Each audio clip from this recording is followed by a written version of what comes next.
All right, so when it comes to fishing brand new bodies of water, the two biggest tools that I utilize are my mapping and Google Earth. I would say I rely on mapping the most, but Google Earth is also a really big deal. It kind of gives you eyes in the sky for a place that you've never even seen before, okay? You're gonna be able to tell water clarity, you're gonna be able to see vegetation. You can even zoom in on low water years or different times of the year, maybe when the water fluctuates, and you can see, you know, different types of structure like stumps or even rock veins, rock piles, stuff like that. When it comes to mapping, the number one deal for me would have to be, if I had to pick one, it's gonna be Lake Master. So in my opinion, across pretty much any body of water that we go to on, like, say, the Major League Fishing circuit, they're pretty much all mapped with Lake Master, and the detail that you get and the way you can break down a body of water so quick with Lake Master is unbelievable.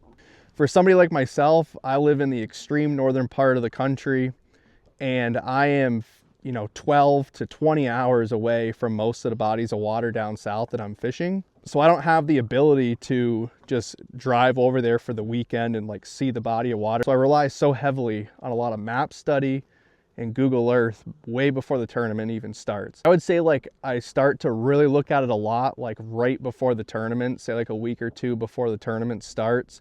That's when I want to spend the most time on Google Earth to really keep it fresh in my mind. And what's really nice about any of the mapping and Google Earth is it's all on your phone now. So I can just pull out my phone. I don't need to have a computer. I like to utilize the computer because you can see better than on your phone. So like say for example here, we'll zoom in here on, this is Wheeler Lake. I was able to really break down for the time of year that I was going to Wheeler, which was in the springtime, close to the spawn. And I want to find like the cleanest water that I can find, because typically during the spawn, the fish are going to be in the cleanest water. So like down here on the bottom end of Wheeler, there's a creek called Spring Creek. Okay, you can clearly tell that it's a little bit cleaner than any of the other places on the lake. So just by utilizing Google Earth for, you know, you could look at this for about a minute and probably determine that this was the cleanest water on the whole system. It would take me probably like a day to run around this entire lake to find this water, and I found it from sitting at my house. Now let's zoom in right here on, these are the Decatur Flats. If I'd never seen these before, I don't really understand how vast and how much wood is out there, as in stumps. Okay, but you can actually see them on Google Earth, and there are billions of stumps out on this flat. So it kind of gives me an idea before I ever show up to the lake just how crazy and expansive this area actually is and how much time it could take me to break it down. Let's go over to Lake Erie. I've never been to Lake Erie before, and we're gonna zoom in. Let's go to Eastern Buffalo.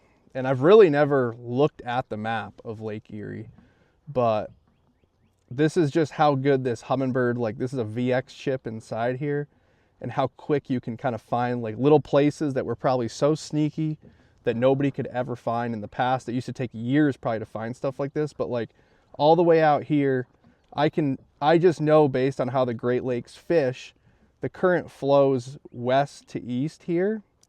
So I can tell that this is probably the front end. This is getting hit by the current the hardest as it flows into the Niagara River. So, you know, if I'm gonna start practice and the fish are in a summertime pattern, you know, say it's late July or August, I'm gonna come out here and probably idle around and side scan out here and try to find rock piles and stuff like that. And then let's say they're not really relating to something as deep as 40 foot. I can slide over. I can clearly tell that there's some shallower shoals out here, probably some rock piles out here. I'm gonna go side scan around out here in practice and try to see if they're relating to any of this stuff. And that is how you can really break down water, new places that you've never even been to, really quick, utilizing Google Earth and mapping.